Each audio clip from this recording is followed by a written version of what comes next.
l'Union européenne, en particulier la Commission européenne, porte une très lourde responsabilité politique parce que elle a toléré, et aujourd'hui, je pense que depuis, disons 2019, elle a encouragé activement des idéologies qui sont clairement destinées à faire venir des millions de migrants pour des raisons idéologiques et selon un vrai programme.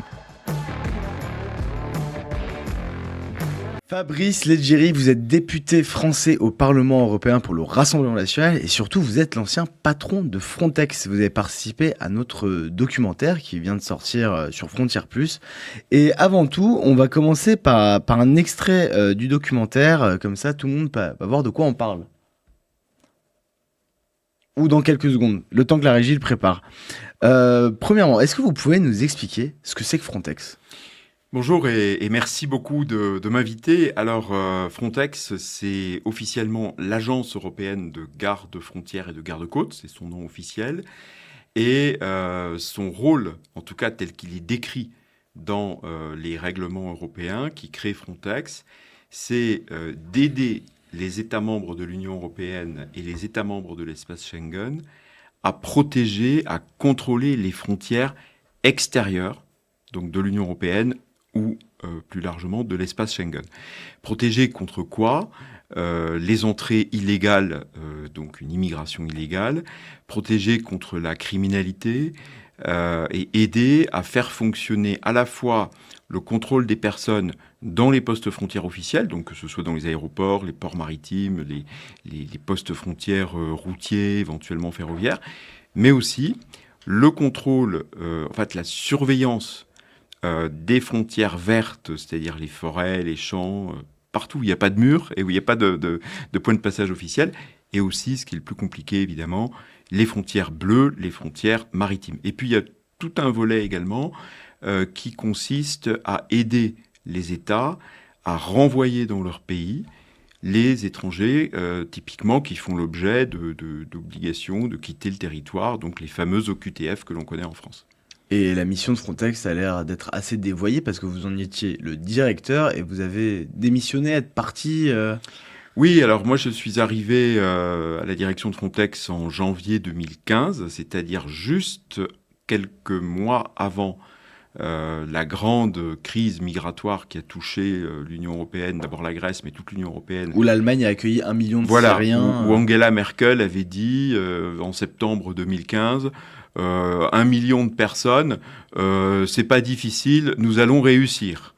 Ça s'est pas bien passé. Ça s'est pas très bien passé, d'abord pour les autres pays européens qui ont vu déferler, je pense à la Slovénie par exemple, tout petit pays d'1 million, 1,5 million d'habitants, grande comme peut-être 2 petits départements français c'est moins que Paris. Voilà, alors c'est moins que Paris, c'est la population d'un département de la Petite Couronne. Voilà. Eh bien, il y avait 20 000 migrants illégaux qui transitaient à travers la Slovénie en septembre 2015, une fois que Angela Merkel avait dit ça. Et puis finalement, ça s'est mal passé pour l'Allemagne aussi, puisqu'il y a eu malheureusement... Les viols de Cologne. Donc il y a eu 400 femmes ont été violées à la gare de Cologne lors du Nouvel An 2015-2016. Ça a été un scandale. On a découvert que tous ces soi-disant migrants qui venaient par amour, comme disait la commissaire européenne de Madame Johansson, chargée de tout cela, la socialiste gauchiste suédoise. En fait non, ils viennent avec beaucoup de violence en eux, ils viennent avec une volonté de s'imposer par la force. C'est comme dit Jordan Bardella, en réalité, l'immigration du fait accompli. Je pose le pied illégalement sur le territoire européen, et puis ensuite, grâce aux ONG, grâce à l'idéologie pro-migrants qui règne encore dans les services de la Commission européenne, grâce à une idéologie, sans frontiériste, qui irrigue aussi certains partis politiques. Je pense notamment à la gauche, je pense évidemment à LFI en France pour des raisons électoralistes. Mais le macronisme est tout aussi Mais coupable. le macronisme, et j'allais dire, le pire, c'est le macronisme, parce que le macronisme est dans une ambiguïté totale, une duplicité totale, parce que non seulement ils veulent faire venir ces gens-là pour des raisons idéologiques, parce que je crois que fondamentalement, il y a une haine de ce que nous sommes en tant qu'identité française, de ce que nous sommes en tant qu'identité européenne occidentale, donc de la part des macronistes, il y a quand même cette remise en cause, typiquement wokiste, de déconstruction de notre culture, mais de surcroît, et c'est là qu'il y a la duplicité totale, chez des macronistes, chez des centristes, vous avez la volonté de faire venir une main-d'œuvre économique pas chère, et donc de faire baisser les salaires. Donc ces idiots de la gauche, si je puis dire, ces idiots de la gauche qui autrefois, il y a quelques décennies, combattaient pour de bons salaires, pour les salariés, pour les ouvriers, ces idiots combattent aujourd'hui pour Gaza, pour l'islamisation de la France et de l'Europe, et la baisse des salaires que veulent les macronistes, des travailleurs. Moi, je me souviens, par exemple, je sais pas, dans les années 70, le Parti communiste français, donc ça s'adresse quand même à une partie de la gauche, ne voulait pas que les étrangers arrivent massivement parce qu'ils disaient ça fait baisser les salaires des travailleurs français. Donc voilà un petit peu dans quel contexte nous sommes. Et donc vous avez été directeur de Frontex et vous avez arrêté un moment parce que... Pourquoi ? Oui, alors j'ai été directeur de 2015 à 2022. À partir de l'année 2019, il y a un tournant politique au niveau de Bruxelles et de la Commission européenne. Jusqu'en octobre, disons jusqu'à l'été 2019, vous avez un commissaire européen chargé de ces questions migration, sécurité, frontières, qui est grec, qui vient du PPE, donc c'est la droite, centre-droit, chrétien-démocrate. Bon, ce que moi j'appelle la droite molle, qui a de bonnes idées. C'est François-Xavier Bellamy en France qui est... Par exemple, c'est François-Xavier Bellamy. Voilà, des personnes qui ont de bonnes idées, mais qui n'osent pas passer le cap de se donner les moyens d'agir politiquement. Bon. Mais en tout cas, à cette époque-là, c'était Juncker, le président de la Commission européenne, et ils ont quand même compris que, oups, ils avaient oublié un peu d'être sévères sur les frontières. Il y avait un mécontentement qui s'exprimait déjà par les gouvernements des États de l'Union européenne, par les peuples, et ils voyaient bien quand même que ce chaos, avec 1,2 million de personnes qui arrivent illégalement en quelques mois, ça pouvait pas fonctionner, d'autant plus qu'il y avait en même temps des vagues d'attentats islamistes qui ont touché, je le rappelle, Charlie Hebdo, il y a eu le Bataclan, mais il y a eu au total, outre la France, il y a eu 6 autres États membres, dont la Belgique qui a payé un lourd tribut aussi. Il y a eu 7 États de l'Union européenne au total qui ont été frappés par des attentats islamistes. Et déjà l'Allemagne, à ce moment-là, commence à se réveiller avec une horreur sur un marché de Noël à Berlin, avec un camion qui tue plusieurs personnes, le scénario que nous avons connu malheureusement le 14 juillet à Nice. Donc voilà, on voit ce genre de choses arriver. Donc à ce moment-là, le commissaire de centre-droit, Juncker, chrétien-démocrate, ils disent, il faut utiliser Frontex pour en faire une très grosse agence, ils augmentent les moyens. Donc ma mission, on va dire de 2015-2016 jusqu'à 2019, c'est de faire grandir cette agence. C'est une multiplication par 10 du budget. Donc on passe d'un budget qui a été inférieur à 100 millions d'euros annuels à une cible de rythme de croisière qui est de 1 milliard. Quand je suis parti en 2022, il y avait 850 millions d'euros de budget annuel. Le nombre d'employés avait atteint quasiment 3000 personnes, alors que quand j'étais arrivé, il y en avait moins de 300. Et puis, ça s'accompagnait de compétences nouvelles pour se déployer de manière plus opérationnelle sur le terrain, pour acquérir des moyens comme des drones, des avions, des véhicules, donc pour venir en soutien vraiment sur le terrain aux États. Il y avait toujours une ambiguïté.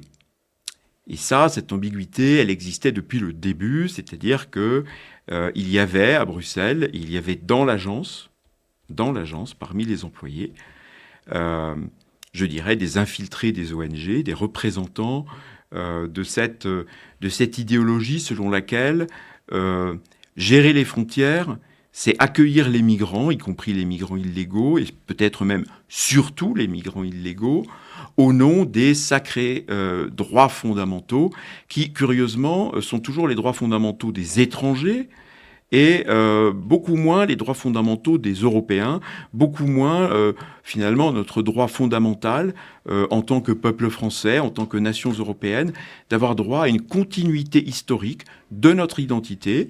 Non, c'est toujours l'accueil de l'autre au nom de l'inclusivité.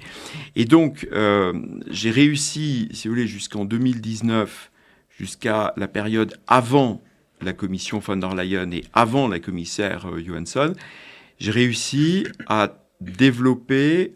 Je sentais bien des résistances, je sentais bien des coups tordus de la part d'ONG, je sentais bien en interne des gens qui maugréaient, qui essayaient de me tendre des pièges, mais j'ai quand même réussi à faire prévaloir l'idée que l'agence Frontex devait de plus en plus ressembler à une espèce de corps policier venant en soutien des États membres, et donc développer une culture de police. Et je disais clairement à tout le monde et publiquement que Frontex n'est pas une super ONG, Frontex n'est pas une agence humanitaire, Frontex n'est pas, c'était ma vision, une agence de droits fondamentaux, mais c'est une agence qui protège les frontières, qui aide les États.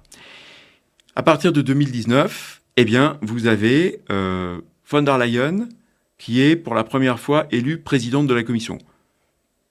Grâce à qui ? Grâce à Emmanuel Macron. Voilà. Donc déjà, on voit le macronisme et la Commission qui s'en donne, qui se lâche totalement dans un côté à la fois jupitérien, par la verticalité de la gouvernance de la Commission, on y reviendra peut-être, mais aussi par la promotion ouverte, et bien finalement d'une immigration à tout va, du wokisme, de tout ce qui déstructure et déconstruit nos cultures, nos identités, nos sociétés. L'ubérisation de tout. Y compris l'ubérisation des frontières, on fait passer les gens, on s'en fiche, on regarde pas. Bon. Et justement, c'est en tant qu'ancien patron de Frontex que vous avez participé à ce documentaire sur l'invasion migratoire, la route des passeurs. On va regarder un extrait de ce documentaire, comme ça tout le monde va voir de quoi on parle. On ne le dit pas, mais la France est le pays le plus attractif. C'est toujours le même schéma. Idéologie immigrationniste.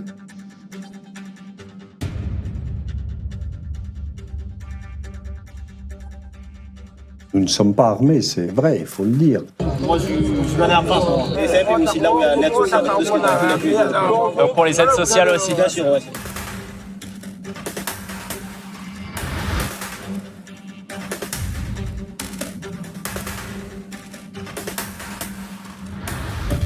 Rien n'est fait pour traiter vraiment les causes de cette arrivée illégale.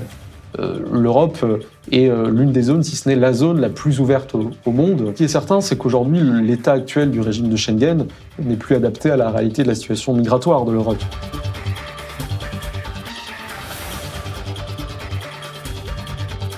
Les Noirs, Ouais. ils n'aiment pas les Noirs. Les Noirs, ils ont dangereux. Moi, c'est ce que j'ai entendu. Ils disent la Tunisie, bientôt, elle est pour nous. Ils mangent même les rats. Ils mangent des rats. Ils mangent tout.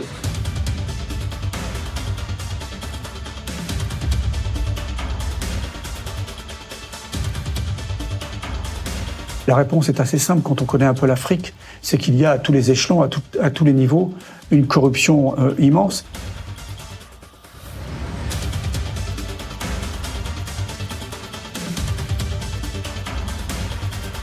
My point is I would never use the term that a person is illegal. So a person has to be regularized with documents or is not regular with the documents. But a person cannot be illegal. The person is here in front of you.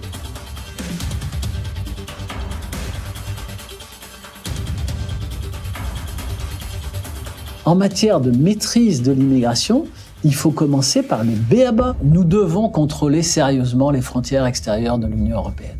Et personne ne nous empêchera de le faire.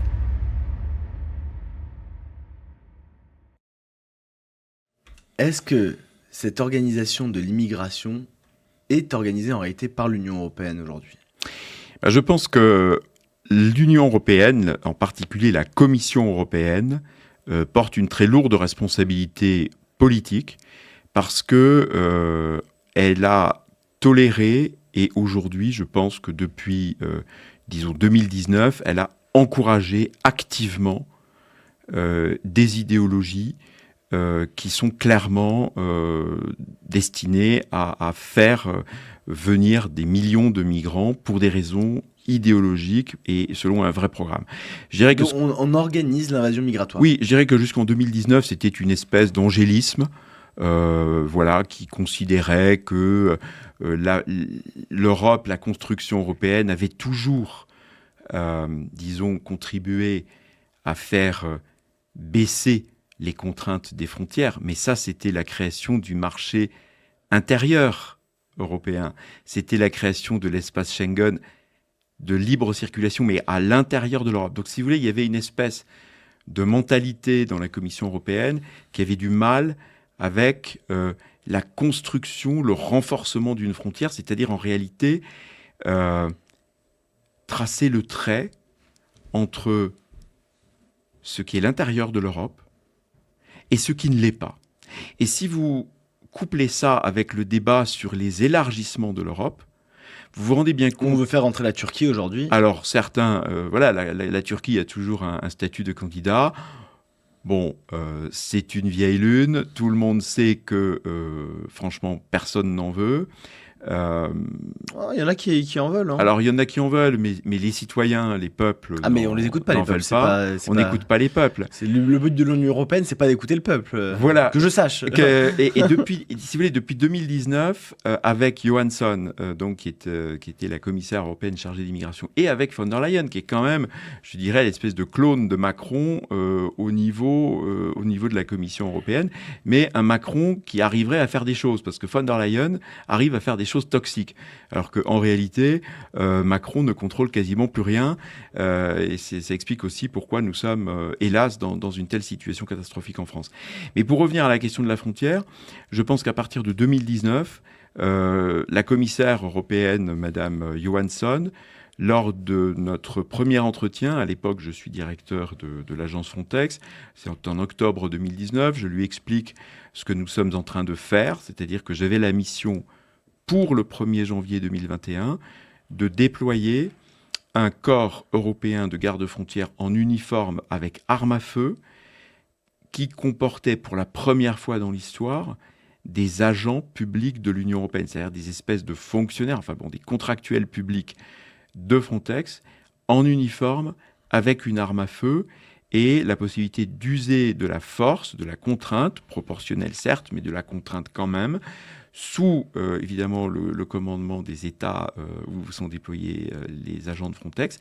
Donc, on a un changement qualitatif qui fait que là, c'est la preuve de ce que j'avais, de la vision que j'avais annoncée avant, qui était de dire nous ne devons pas avoir comme ambition d'être une espèce d'agence humanitaire, nous devons avoir comme ambition d'être reconnus comme des professionnels quasiment de police par les collègues gardes-frontières en uniforme et en armes de tous les pays de l'Union européenne.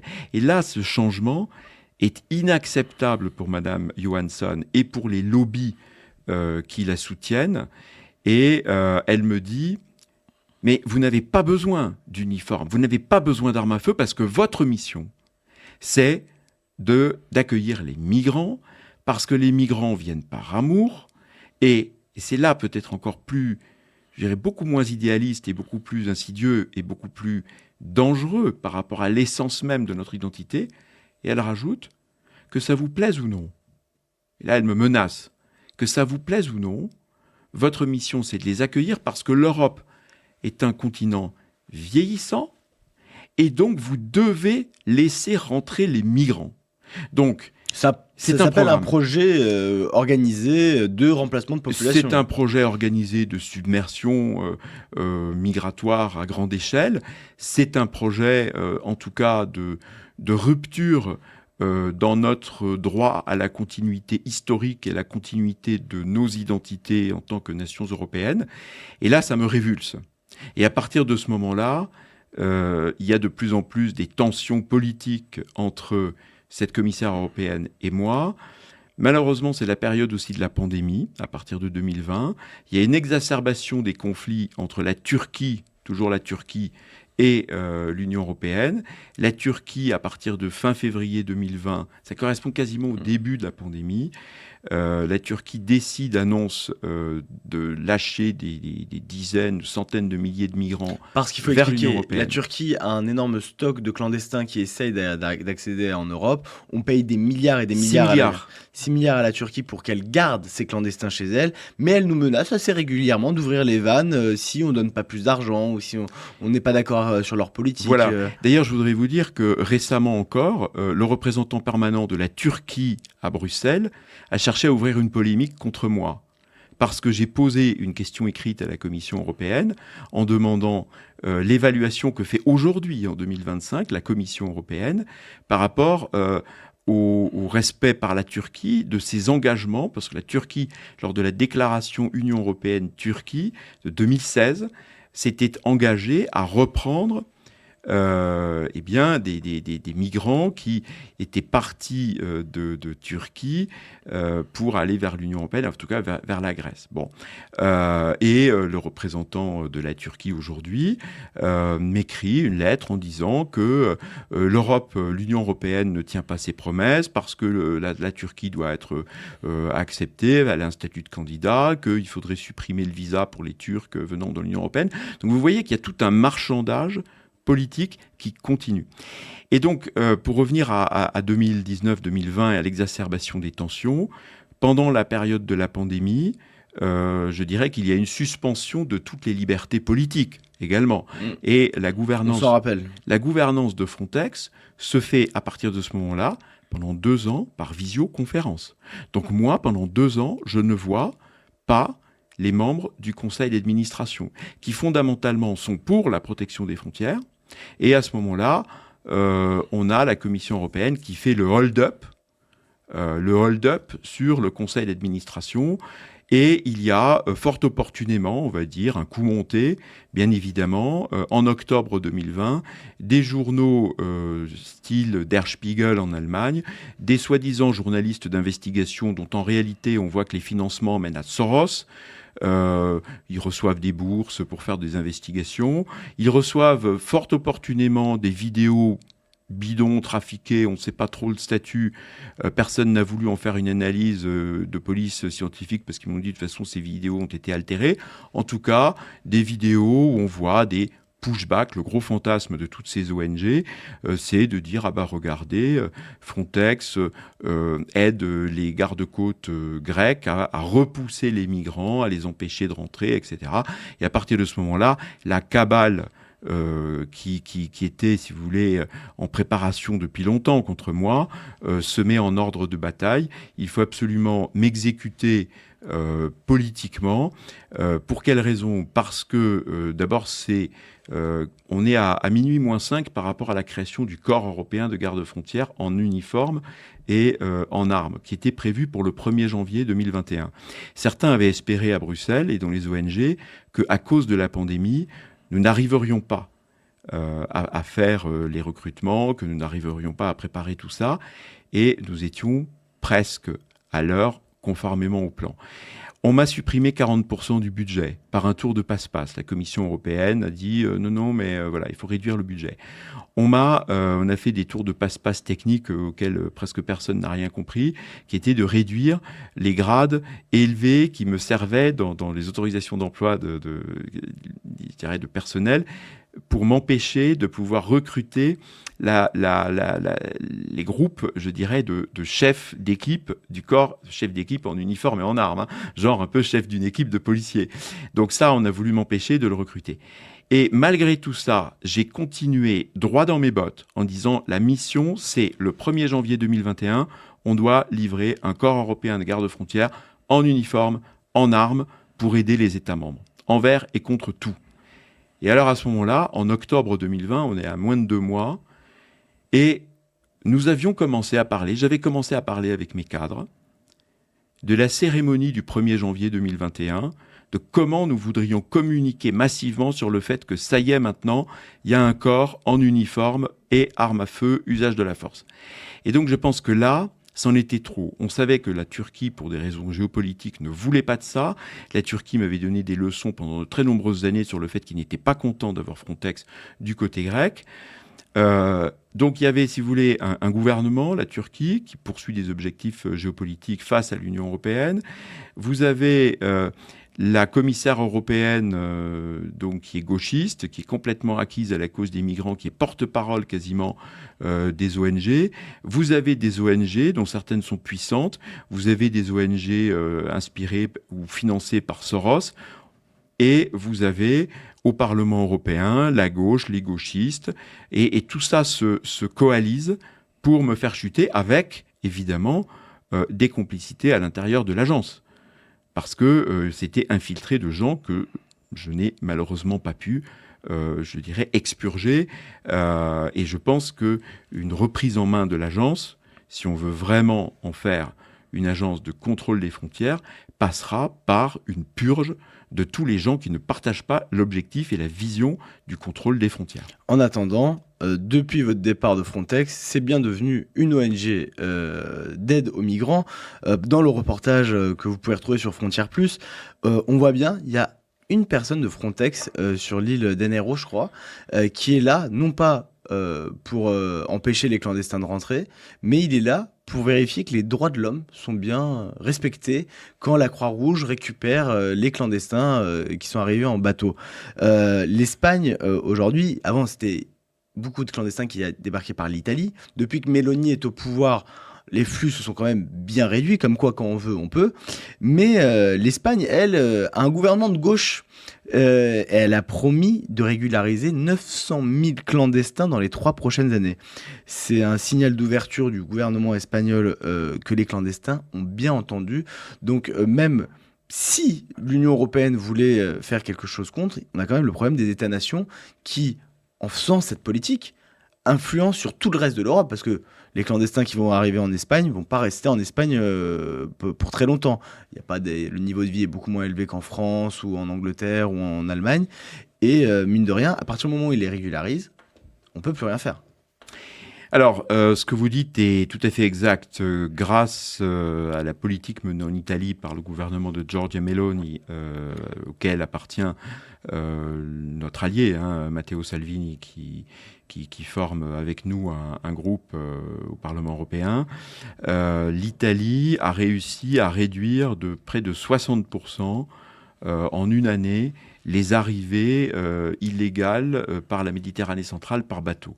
Donc ça prouve que quand il y a une volonté politique, et c'est le cas à Rome aujourd'hui, lorsqu'il y a la volonté à la fois d'afficher de la fermeté, mais aussi de matérialiser cela par des actes, lorsque il y a une politique de coopération en amont avec les pays, alors c'est le cas avec la Tunisie, c'est aussi le cas avec la création de ce expérimental, de ce centre pour renvoyer les migrants en transitant par l'Albanie, mais en installant le centre en Albanie pour ensuite renvoyer les migrants vers leur pays d'origine. Tout ça, ce sont des actes forts qui témoignent d'une volonté politique. Et donc, les passeurs, les ONG, les migrants choisissent d'autres portes d'entrée. Et c'est vrai que l'Espagne, avec un gouvernement socialiste dans lequel se trouvent aussi des ministres de Podemos. En fait, il faut s'imaginer un gouvernement qui serait en France l'équivalent de socialistes et de LFI, et de toute une gauche naturellement pro-migrants. Or, effectivement, il y a des promesses de régulariser 900 000 migrants sur 3 ans par le gouvernement à Madrid. Et donc, ça attire prodigieusement des migrants. Alors, ce qui est intéressant, c'est que les flux les plus importants depuis maintenant 2 ans, je dirais, vers l'Espagne, ne passent plus par le détroit de Gibraltar, mais passent par les îles Canaries.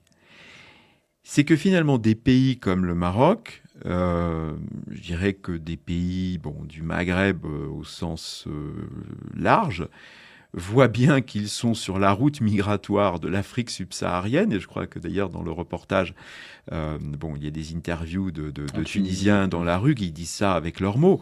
Mais je crois qu'il faut l'entendre aussi. C'est qu'ils ne veulent pas se retrouver avec toute l'Afrique subsaharienne qui migre vers le Maghreb. Donc je pense que ça explique pourquoi aujourd'hui la route principale qui va vers l'Espagne, elle provient d'Afrique de l'Ouest. Donc ce sont des points de départ du côté de la Mauritanie, du côté du Sahara occidental. Bon, avec une problématique géopolitique, il faut être malin, je crois, et voir quel est l'intérêt de l'Europe dans cette affaire.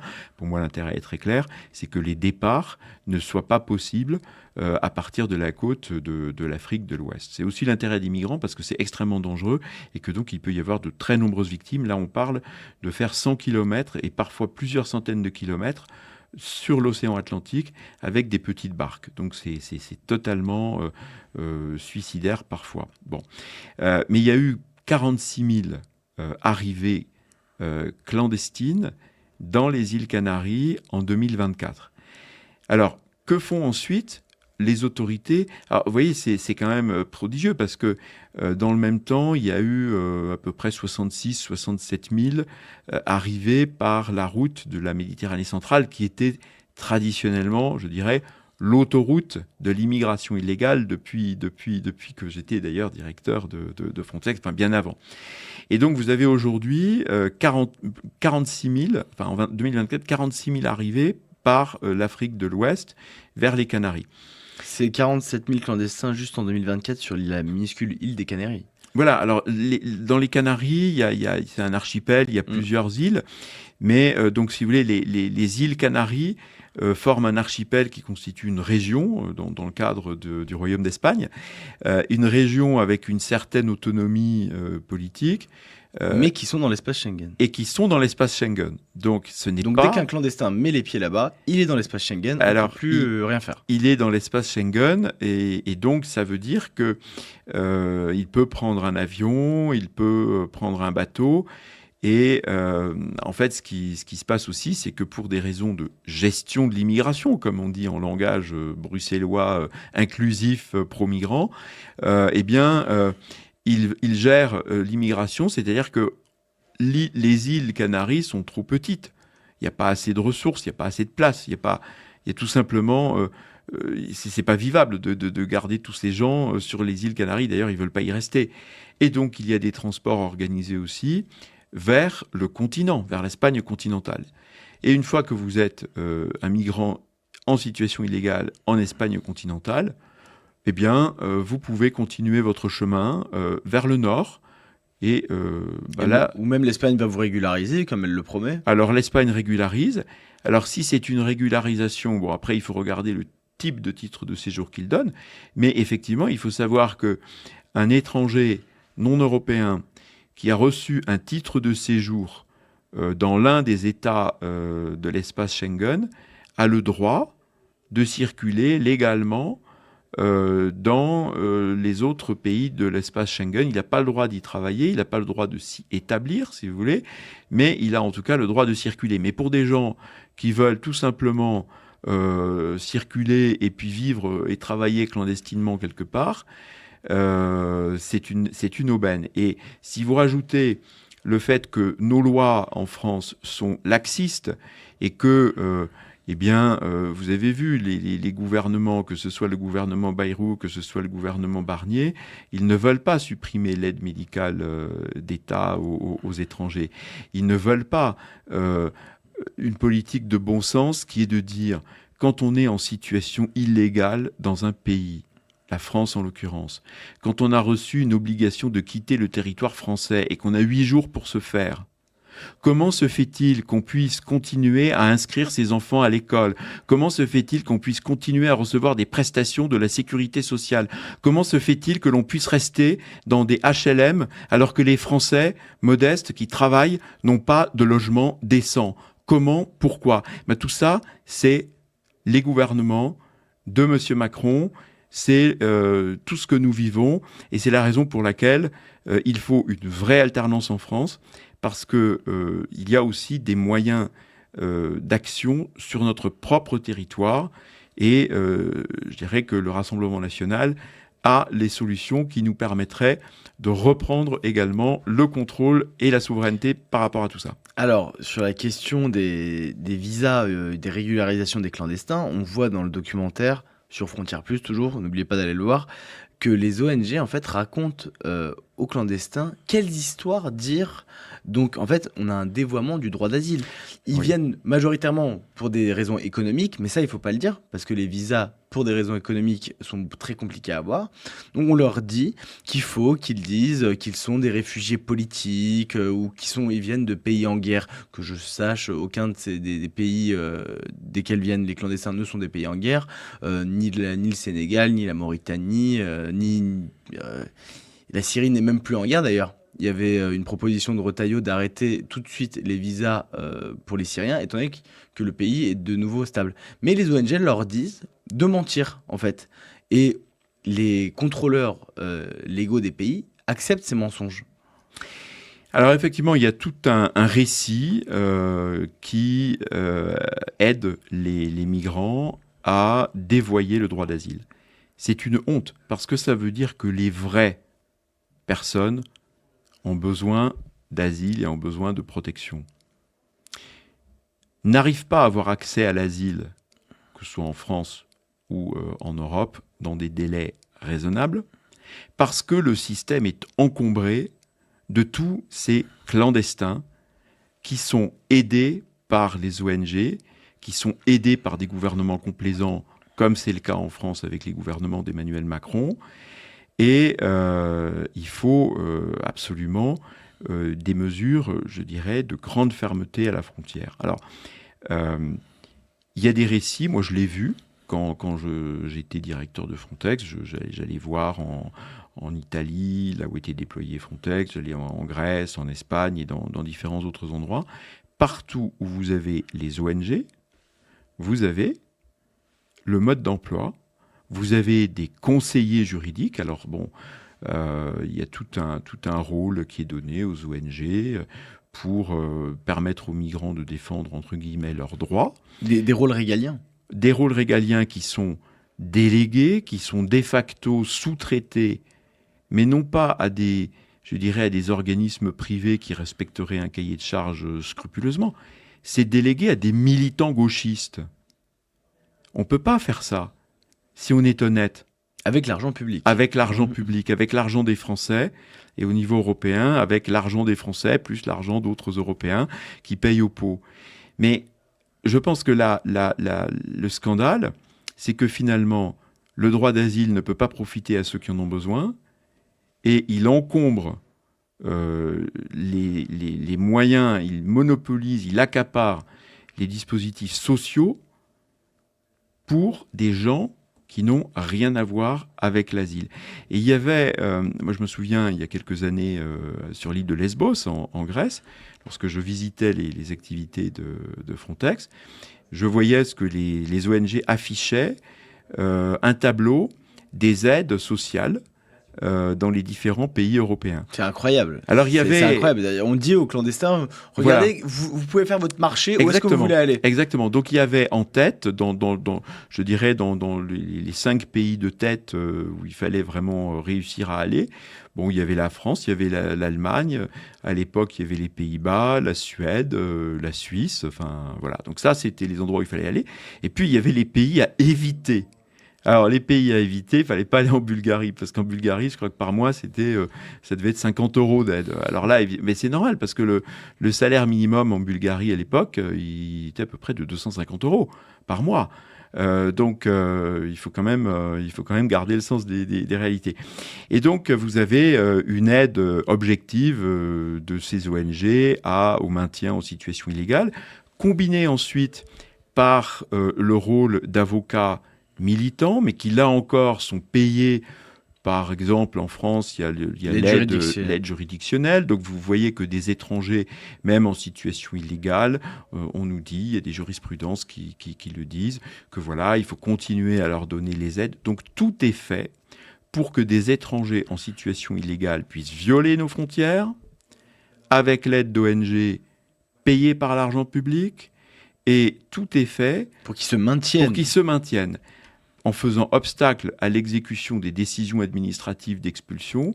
Et au bout de 10 ans, on dit, bon, ça fait 10 ans qu'ils sont là, il faut les régulariser. Même pas 10 ans, regardez la circulaire Retailleau. La circulaire Retailleau dit, bon, allez, là où il fallait attendre 3 ans, bon, on va essayer d'avoir un petit effet d'optique. Là, on va dire, attendez 5 ans. Bah oui, attendez 5 ans, comme ça, avant 2027, ça ne se verra pas. Les Français diront, quand même, il y a de la fermeté, là. Ben non, en fait, on ne fait que repousser. Mais l'objectif même de la régularisation n'est pas remis en cause par cette circulaire. Et donc, je pense que ce qu'il faut vraiment réaffirmer, et le Rassemblement national, mais aussi nos alliés au Parlement européen, nous avons un programme très clair. Ce que nous disons est très simple. Les personnes qui sont vraiment des demandeurs d'asile, des réfugiés qui fuient une guerre ou qui fuient des persécutions politiques dans leur pays, eh bien, ces personnes doivent pouvoir présenter leur demande d'asile en amont, avant d'être sur le territoire européen, par exemple en allant dans les consulats des pays européens ou bien en allant dans des centres de migrants, un peu comme ce que Mme Meloni et son gouvernement avec M. Salvini veulent faire en Albanie. Et à ce moment-là, on regarde, donc des autorités des pays européens regarderaient les dossiers et les personnes, c'est-à-dire 80% qui ne relèvent pas de l'asile, eh bien, on leur notifierait que non, ils n'ont pas droit à l'asile et qu'ils vont rentrer chez eux. Et on va d'ailleurs les aider à rentrer chez eux, c'est-à-dire qu'on va les mettre dans des avions, on va prendre une décision. Et s'ils veulent faire un recours contre cela, c'est leur droit, mais un recours non suspensif. C'est-à-dire qu'ils rentrent à la maison. Et si jamais ils ont gain de cause, à ce moment-là, on réfléchit s'ils reviennent. On exécutera la décision de justice administrative. Mais donc, c'est-à-dire pour casser toute cette chaîne de complaisance, pour ne pas dire de complicité institutionnelle qui empêche les expulsions. Donc, ce que nous disons, c'est que s'il y a un tel dispositif pour accorder fidèle, finalement, à l'esprit des conventions de Genève pour les réfugiés, s'il y a un tel dispositif, alors nous pouvons être inflexibles à la frontière extérieure et dire à tous ces migrants, vous n'aurez rien. Et quand on dit rien, c'est rien. Pas d'aide sociale. Vous serez mis en détention dans des centres avant votre expulsion. Vous ne vous baladerez pas dans la nature avec des espèces de papiers de complaisance pour pouvoir aller demander de l'aide sociale, avoir les conseils des ONG. C'est rien, vous serez en détention. Et si vous ne vous souvenez plus de quel pays vous venez, vous aurez le temps, au centre de rétention administrative, on vous met 18 mois là-dedans et vous allez bien réfléchir et peut-être que vous allez vous souvenir de quel pays vous venez. Et puis un élément important, la pression politique et les sanctions sur les pays d'origine qui ne reprennent pas leurs migrants. Quand je vois la lâcheté, la faiblesse des autorités françaises face à l'Algérie, c'est une honte. Tous les Français se sentent humiliés. C'est ridicule. Personne ne comprend. Et moi, je peux vous dire que, comme je suis député européen, nos alliés d'autres pays européens dans notre groupe des Patriotes pour l'Europe ne comprennent pas comment un pays comme la France se fait humilier de la sorte par les Algériens, parce que ça aussi, mine de rien, ça a un impact sur l'ensemble du fonctionnement de l'espace Schengen. Tout le monde voit qu'on est faible, donc... Tout le monde voit qu'on est faible, donc tout le monde se dit, on va se payer la tête des Français. Fabrice Leggeri, on aurait pu continuer encore pendant très longtemps, mais l'heure avance. C'était un plaisir de vous recevoir. Je rappelle que vous êtes député européen du Rassemblement national et l'ancien patron de Frontex. Merci d'être venu. N'oubliez pas d'aller regarder le documentaire sur Frontières Plus sur les routes migratoires. Vous allez apprendre beaucoup de choses. Je pense que c'est le documentaire le plus complet qui a été fait et qui n'a pas été fait par Arte, donc c'est-à-dire sans une idéologie gauchiste. On vous montre comment ça s'est passé. Merci beaucoup Fabrice Leggeri.